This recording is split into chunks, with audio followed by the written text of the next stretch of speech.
Hello student, Assalamu alaikum. This is Laiba Tariq, your biology instructor from tutorial.pk. Today we are studying your chapter 25, Man and his environment. Let's start. अगर हम अपने इर्द गिर्द देखें तो हमें नजर आता है कि हमारे around living things and non living things दोनों प्रेजेंट होती हैं। अब जब ये living thing and non living thing दोनों प्रेजेंट है, it means that both are dependent on each other. अगर मैं सिर्फ लिविंग थिंग्स की बात करूं तो लिविंग थिंग्स को अपने मोस्ट ऑफ द न्यूट्रिएंट्स जिसमें ऑक्सीजन है, नाइट्रोजन है, कार्बन है, एनवायरनमेंट से लेनी पड़ती है। And you all know oxygen, water and carbon dioxide ये सारे जो हैं ये नॉन लिविंग सब्सटेंसेस हैं। तो ये कैसे living things and non living things के दरमियान चीज़ें सर्कुलेट करती हैं और चीज़ों का रिजर्व इतना ज़्यादा इनफाइनाइट कैसे है, इस चीज़ को स्टडी करने के लिए हम लोग यूज़ करते हैं साइकिल्स। साइकिल्स हर उस पाथवे को कहते हैं जिसके अंदर जो है न्यूट्रिएंट सर्कुलेट करते हैं between the living things and non living things. क्योंकि अगर साइकिल प्रेजेंट ना हो तो जितने भी इनफाइनाइट रिसोर्सेज हैं वो एक टाइम ऐसा है कि वो खत्म हो जाए और उसके बाद जो लाइफ है ऑन द अर्थ उसका सर्वाइवल जो है वो बहुत ज्यादा मुश्किल हो जाए। जैसे आप सिर्फ ऑक्सीजन को ही देखें, अगर ऑक्सीजन का रिसोर्स फाइनाइट हो तो ऑक्सीजन जब से दुनिया बनी है उस वक्त से अब तक यूज हो रही है, और अब आगे अगर ऑक्सीजन खत्म हो तो उसका जो उसकी वजह से जो ऑर्गेनिजम्स है ये दुनिया पे लाइफ है वो भी खत्म हो जाए। इसलिए जितने भी वाइटल न्यूट्रिएंट्स हैं जिनमें oxygen, water, nitrogen, carbon and phosphorus शामिल है, नेचर ने उन सबके साइकिल क्रिएट किए ताकि लिविंग थिंग्स के पास इन सारे रिसोर्सेज का इनफाइनाइट रिसोर्स जो है वो प्रेजेंट हो। अब हम डिस्कस कर लेते हैं primary reservoirs of nutrients. Primary reservoir of nutrients को अंडरस्टैंड करना साइकिल्स को अंडरस्टैंड करने से पहले ज़रूरी है, क्योंकि ताकि हमें अंडरस्टैंड हो जाए कि कैसे ऑर्गेनिक एंड इनऑर्गेनिक मटीरियल एक दूसरे के अंदर कन्वर्ट होते हैं और इन्वायरमेंट में रिसाइकल होते हैं। तो सबसे पहले स्टार्ट करते हैं हम रिजर्वायर ए से, जो कि है ऑर्गेनिक मटीरियल। यहाँ पे अगर आप देखें तो इधर ऑर्गेनिक मटेरियल जो होता है वो अवेलेबल होता है as a nutrient, which means कि ये लिविंग ऑर्गेनिक मटेरियल है। अब लिविंग ऑर्गेनिक मटेरियल जो होता है वो एक तो लिविंग ऑर्गेनिजम्स में प्रेजेंट होता है और दूसरा जो होता है वो डेट्राइटस में होता है। डेट्राइटस जो होता है ये बेसिकली वेस्ट होता है जो कि लिविंग ऑर्गेनिक मटेरियल अपनी बॉडी से एक्सक्रीट करते हैं, या फिर जब वो डेड हो जाता है तो उनकी बॉडी के अंदर जो डिकम्पोजिशन होती है, डेड वेस्ट होता है, उसको भी हम लोग डेट्राइटस कहते हैं। अब ये जो डेट्राइटस है ये लिविंग ऑर्गेनिजम्स और डेट्राइटस है ये कन्वर्ट होंगे इनटू इनऑर्गेनिक मटेरियल, और इनऑर्गेनिक मटेरियल में कन्वर्ट होंगे नंबर 1 बाय रिस्पिरेशन। अगर आपको याद हो तो अगर लिविंग ऑर्गेनिज्म रिस्पायर करता है तो वो कार्बन डाइऑक्साइड और वाटर प्रोड्यूस करते हैं, जो कि दोनों जो हैं वो इनऑर्गेनिक मटेरियल्स हैं। देन जब डिकम्पोजिशन होते हैं तो डिकम्पोजिशन के अंदर भी जो होता है वो आपके कम्प्लेक्स ऑर्गेनिक मटीरियल जो है वो कन्वर्ट होता है into simpler non organic material, और एक्सक्रीशन के अंदर भी जो होता है वो आपकी जो है वो कम्प्लेक्स मटेरियल कन्वर्ट होता है इनटू सिंपलर मटेरियल, और ये सारा जो है ये आपकी जो है वो सॉइल, एटमॉस्फेयर और वाटर के अंदर आता है। जब ये सारे जो है ये इन प्रोसेसेस के थ्रू आपके इनऑर्गेनिक मटेरियल क्रिएट होते हैं तो ये मटेरियल्स जो होते हैं ये अवेलेबल होते हैं, और ये मटेरियल्स अवेलेबल होते हैं और ये प्रेजेंट होते हैं सॉइल, वाटर, एटमॉस्फेयर में।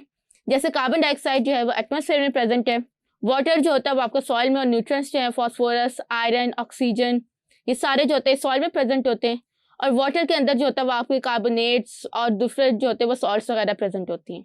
अब ये जो इनऑर्गेनिक मटेरियल है ये वापस कन्वर्ट होता है into organic material by 2 process. First is the assimilation and second is the photosynthesis. याद रखना आपने कि इनऑर्गेनिक मटेरियल सिर्फ plants have the ability to convert the inorganic material into organic material, और प्लांट्स वो वाहिद प्रोड्यूसर्स हैं, वो वाहिद जरिया है जिससे इनऑर्गेनिक मटेरियल जो होता है वो कन्वर्ट होता है इनटू ऑर्गेनिक मटेरियल। ये तो हो गया फोटोसिंथेसिस की बात। लेकिन जब प्लांट्स को डायरेक्टली जो है वो एनिमल्स कंज्यूम करेंगे या ह्यूमंस कंज्यूम करेंगे तो हम लोग जो है वो प्लांट्स के थ्रू हम इनडायरेक्टली जो है वो इनऑर्गेनिक मटेरियल को यूज करें और उसे कन्वर्ट करें अपनी बॉडी में ऑर्गेनिक मटेरियल के थ्रू, और इस प्रोसेस को हम लोग एसिमिलेशन कहते हैं। फिर उसके बाद ये जो है ये हमारे पास रिजर्वायर ए और रिजर्वायर सी को हमने डिस्कस किया। अब रिजर्वायर सी के अंदर जो इनऑर्गेनिक मटेरियल्स होते हैं, जब वो पानी के अंदर जो है वो सॉइल जो है, सॉइल के अंदर से इरोजन हुई, इरोजन से जो है वो मटेरियल वाटर में आया, वाटर से वो रिवर में आया, रिवर से जो है वो सी के अंदर चला गया। जब वो सी में चला जाता है तो वो सी के बेड पे जो है वो सेटल डाउन होता है, और वहां पे because of the pressure of the water and earth surface वो जो है वो कन्वर्ट हो जाता है इनटू सेडिमेंट्री रॉक्स, और ये जो होते हैं ये फॉर्मेशन होते हैं सेडिमेंट्री रॉक्स की, और ये थाउजेंड्स ऑफ ईयर्स जो होते हैं ये लगते हैं एक सेडिमेंट्री रॉक कन्वर्ट करने में। फिर ये जो रॉक्स होते हैं ये आपके जो है वो इनऑर्गेनिक मटेरियल तो होता है, लेकिन ये अनअवेलेबल होता है इनटू द न्यूट्रिएंट्स, बिकॉज ये इनऑर्गेनिक मटेरियल इतना कम्पैक्ट फॉर्म में होता है कि वो उसको जो है वो प्लांट्स तोड़ के जो है वो यूज नहीं कर सकते अनटिल एंड अनलेस उसके ऊपर कोई नेचुरल इन्वायरमेंट को कोई फैक्टर एक्ट करे और उसको ब्रेक करे। अब यहाँ पे नेचुरल फैक्टर जो कि एक्ट करके इसे ब्रेक करते हैं वो दो होते हैं। First is the weathering. Weathering जो होता है वो होता है break down of rocks into smaller pieces, और जैसे ही वो वेदरिंग ब्रेक डाउन होता है और उससे जो है वो ऑर्गेनिक मटेरियल एक्सपोज होता है इनऑर्गेनिक मटेरियल, और वो सॉइल के अंदर जो होता है वो अवेलेबल होता है एज अ न्यूट्रिएंट। दूसरा जो प्रोसेस है वो होता है erosion. Erosion as a name shows कि ये जो होता है ये सॉइल जो रॉक्स होते हैं उनके ऊपर जब आपका विंड एक्ट करेगी या जो उनकी जो होगी वो ब्रेक डाउन होगी, तो उसकी वजह से जो अबव आपकी जो रॉक की ऊपर वाली सरफेस है उससे जो है वो जो इनऑर्गेनिक मटेरियल्स है वो रिमूव होते जाएंगे, चाहे वो विंड से हो चाहे वो वाटर से हो। तो इस प्रोसेस को हम लोग इरोजन कहते हैं। यहाँ पे स्टूडेंट अक्सर कंफ्यूज होते हैं between the weathering and erosion. Erosion जो होता है वो वाटर से होता है और हवा से होता है, और इरोजन के लिए जब हवा चलती है या जब जो है वो पानी गिरता है तो जो पत्थरों की ऊपर वाली सरफेस होती है उससे जो है वो एक पूरी लेयर जो है वो रिमूव हो जाती है, इसको हम लोग इरोजन कहते हैं। जो वेदरिंग होती है उसमें पूरा पत्थर जो है वो टूटता है इनटू स्मॉलर पीसेस, इसको हम लोग वेदरिंग कहते हैं। ये जो होता है वो केमिकल चाहे बारिश की वजह से जो होता है वो वेदरिंग हो रही है, या जब किसी पत्थर के अंदर जो है वो पौधा ग्रो करता है तो उसके ग्रो करने से वो पत्थर टूट जाता है, तो उसको भी हम लोग वेदरिंग कहते हैं। तो इसके जरिए जो होता है हमारे इनऑर्गेनिक मटेरियल जो होते हैं वो न्यूट्रिएंट्स की फॉर्म में अवेलेबल हो जाते हैं। अब हम इन तीनों को डिस्कस करने के बाद लास्ट में डिस्कस करते हैं रेजर्वॉयर बी की। अब रेजर्वॉयर बी कैसे बना है? ये बना है थाउजेंड्स ऑफ ईयर्स अगो। अगर आपको याद हो कि ऑर्गेनिक मटेरियल जो कि thousands of years ago present था, उनकी जो है वो फॉसिलाइजेशन हुई, और फॉसिलाइजेशन की वजह से जब वो सॉइल के अंदर गए तो उनके ऊपर जो है वो हाई हीट एंड ऑक्सीजन की एब्सेंस ने उन्हें कन्वर्ट कर दिया इनटू दी फॉसिल फ्यूल्स, जिसमें हम आपके पास जो होता है वो कोल होता है, ऑयल होता है, पीट होता है। पीट जो है ये रॉ फॉर्म है क्रूड ऑयल की। तो इन चीजों से जो है वो ऑर्गेनिक मटेरियल तो है, कोल में भी ऑर्गेनिक मटेरियल है। कोल जो होता है ये आपकी फॉसिलाइज्ड वुड होती है, ऑयल और पीट जो होता है ये आपकी जो है वो फॉसिलाइज्ड एनिमल्स होते हैं। ये ऑर्गेनिक मटेरियल तो है, लेकिन इस ऑर्गेनिक मटेरियल को एनिमल्स और प्लांट्स डायरेक्टली यूज नहीं कर सकते, सो दैट्स वाई हम लोग कहते हैं कि ये ऑर्गेनिक मटेरियल अनअवेलेबल है। अब ये ऑर्गेनिक मटेरियल जब हम यूज करते हैं तो ये जो यूज करने की वजह से जब हम इन्हें बर्न करते हैं तो ये कन्वर्ट हो जाता है इन ऑर्गेनिक मटेरियल्स में, because burning of fossil fuels excrete carbon dioxide, nitrogenous compounds and sulphur compound. So that's why हम लोग कह रहे हैं कि इससे जो है वो आपके इनऑर्गेनिक कंपाउंड्स जो होते हैं वो इन्वायरमेंट में रिलीज हो जाते हैं। तो इस तरह जो है ये हमारे पास 4 प्राइमरी रिजर्वॉयर्स हैं, और इनके अंदर जो होता है वो एक्सचेंज ऑफ मटेरियल होता है, और यही एक्सचेंज ऑफ मटेरियल्स जो होता है इसको हम लोग डिफरेंट साइकिल्स में डिस्कस करते हैं। हमारे इन्वायरमेंट में बेसिकली जो है वो 4 साइकिल्स हैं, water cycle, nitrogen cycle, phosphorus cycle, carbon cycle. लेकिन आपके चैप्टर में जस्ट 2 साइकिल्स जो है वो डिस्कस हुए हुए, तो इसलिए सबसे पहले हम डिस्कस कर लेते हैं वाटर साइकिल को। वाटर साइकिल हमने बचपन से जो है वो क्लास 5 से हम लोग पढ़ते आ रहे हैं। इसमें जो है वो कंटिन्यूस सर्कुलेशन ऑफ वाटर है एयर, वाटर और सॉइल में। इसको हम लोग हाइड्रोजियोलॉजिकल साइकिल भी कहते हैं, क्योंकि hydro means water and geological cycle means the rotation of water between the environment. अब इसके अंदर अगर डिस्कस करना है तो इसको हम लोग इस डायग्राम के थ्रू डिस्कस करते हैं। सबसे पहले जो है वो आपकी जो है इन्वायरमेंट से पहले हम डिस्कस करते हैं कि वाटर जो है वो सॉइल से एटमॉस्फेयर में कैसे एंटर होता है। वाटर सॉइल से एटमॉस्फेयर में 2 प्रोसेस से एंड होता है। पहला होता है इवेपोरेशन। इवेपोरेशन के अंदर जो होता है वो वाटर के ऊपर जो है वो सन एक्ट करेगा, जिसकी वजह से वाटर जो है वो इवेपोरेट करेगा। दूसरा होता है ट्रांसपिरेशन। ट्रांसपिरेशन जो होता है ये आपके प्लांट्स के अंदर से जो वाटर वेफर्स का जो यूज होता है या स्केप होता है उसको हम लोग ट्रांसपिरेशन कह रहे हैं। इवेपोरेशन एंड ट्रांसपिरेशन से जो होता है वो वाटर जो होता है वो एटमॉस्फेयर में एंटर हुआ। जब वाटर एटमॉस्फेयर में एंटर हुआ तो जब वो बिकॉज ऑफ द विंड किसी कोलर रीजन में जाएगा तो वहां पे वो कंडेंस होगा, और कंडेंस होने के बाद वो वापस जो है वो सॉइल पे आएगा by the process known as precipitation. अब प्रेसिपिटेशन में आप याद रखिएगा जब मैं प्रेसिपिटेशन का नेम लूंगी तो उसमें रेन, स्नो और हेलस्टॉर्म हर वो चीज आ जाएगी जिससे जो है वो वाटर सॉइल के ऊपर वापस आ रहा है। अब जैसे ही वाटर जो है वो जमीन पे वापस आएगा तो वापस आने की वजह से वो जो है वो पहले स्ट्रीम्स में जाएगा, स्ट्रीम से वो रिवर्स में जाएगा, और फिर उसके बाद वो सॉइल के अंदर ग्राउंड वाटर के अंदर जो है वो स्टोर हो जाएगा, और इस प्रोसेस को हम लोग पर्कुलेशन कहते हैं। Percolation is defined as the seepage of water from the surface of the soil to the ground water. और ये भी आपके जो है ग्राउंड वाटर में जो है वो स्टोर हो जाएगा और फिर स्टोर होने के बाद जब हम इसे यूज करेंगे तो अल्टीमेटली वो ओशन में जाएगा और वहां से जो है ये आपका जो ये प्रोसेस है ये दोबारा से कंटिन्यू होगा। तो इस प्रोसेस को डिस्कस करने के बाद हमारे पास जो दूसरा साइकिल है वो है नाइट्रोजन साइकिल। अब nitrogen cycle as you know कि नाइट्रोजन जो है वो लिविंग थिंग्स के लिए सबसे ज्यादा इंपॉर्टेंट है। नंबर 1, लिविंग थिंग्स के अंदर जितना भी आपका डीएनए मटेरियल होता है वो नाइट्रोजन से क्रिएट होता है, जितने आपके प्रोटीन्स होते हैं तो नाइट्रोजन से होते हैं। सो वी कैन से कि नाइट्रोजन जो है ये आपका बिल्डिंग ब्लॉक एलिमेंट है। तो दैट्स वाई लिविंग थिंग्स को जो है वो नाइट्रोजन की कॉन्टिन्यूसली अवेलेबिलिटी चाहिए और उस अवेलेबिलिटी को इंश्योर करने के लिए नेचर के पास नाइट्रोजन साइकिल है। अब नाइट्रोजन साइकिल को जो है स्टेप बाय स्टेप गिवन है, इसको मैंने आपकी ईज के लिए जो है वो अरेंज कर दिया। पहले हम बात करते हैं नाइट्रोजन फिक्सेशन की। नाइट्रोजन फिक्सेशन ये वो प्रोसेस होता है जिसके अंदर नाइट्रोजन जो है वो एनवायरमेंट से आपकी जो है वो सॉइल के अंदर एंटर होती है। यू नो एनवायरमेंट के अंदर 71% नाइट्रोजनस गैस जो है वो प्रेजेंट है। अब वो नाइट्रोजनस गैस जो है ये हमारा मेन रिजर्वॉयर है नाइट्रोजन का और उसी को जो है वो हम लोग यूज करते हैं living things by converting into the certain compounds और उन कंपाउंड्स के प्रोसेस को कन्वर्ट करने में हम लोग नाइट्रोजन फिक्सेशन कहते हैं। अब नाइट्रोजन फिक्सेशन जो है वो 3 तरीकों से होती है। पहले होते हैं एटमॉस्फेरिक फिक्सेशन। एटमॉस्फेरिक फिक्सेशन से मुराद है कि जब आपने देखा कि जब बारिश होती है तो थंडरस्टॉर्म होता है, लाइटनिंग होती है। जैसे ही लाइट स्ट्राइक करेगी तो वो गैसियस नाइट्रोजन को कन्वर्ट कर देगी इनटू अमोनिया और इस तरह हमारे एनवायरनमेंट के अंदर 5 to 8% नाइट्रोजन जो होती है वो फिक्स हो जाती है। इसको हम लोग एटमॉस्फेरिक फिक्सेशन कहते हैं। फिर हमारे पास आते हैं इंडस्ट्रियल फिक्सेशन। इंडस्ट्रियल फिक्सेशन के अंदर जो है वो यूरिया की प्रिपरेशन है, क्योंकि आपको पता है कि urea is basically the organic form of nitrogen. तो हम जो केमिकली सिंथेसाइज करते हैं यूरिया को, वो जो है वो नाइट्रोजन जो है वो क्रिएट होती है। क्योंकि ये इंडस्ट्री में क्रिएट हो रही है, दैट्स वाई हम इसे इंडस्ट्रियल फिक्सेशन कहते हैं। फिर आखिर में हमारे पास सबसे ज्यादा इंपॉर्टेंट सोर्स है और नेचुरल सोर्स है जिसको हम लोग बायोलॉजिकल फिक्सेशन कहते हैं।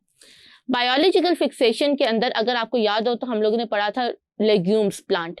लेग्यूम प्लांट्स होते हैं ऐसे प्लांट जो कि दाने प्रोड्यूस करते हैं, जिनमें बीन्स आते हैं, लोबिया आता है, पीज आते हैं। तो जब ये जो प्लांट्स होते हैं ना, इनकी रूट्स के अंदर एक सोलन नोड्स क्रिएट हो जाते हैं जो आपको डायग्राम में भी नजर आ रही है। इनको हम लोग कहते हैं नोड्यूल्स।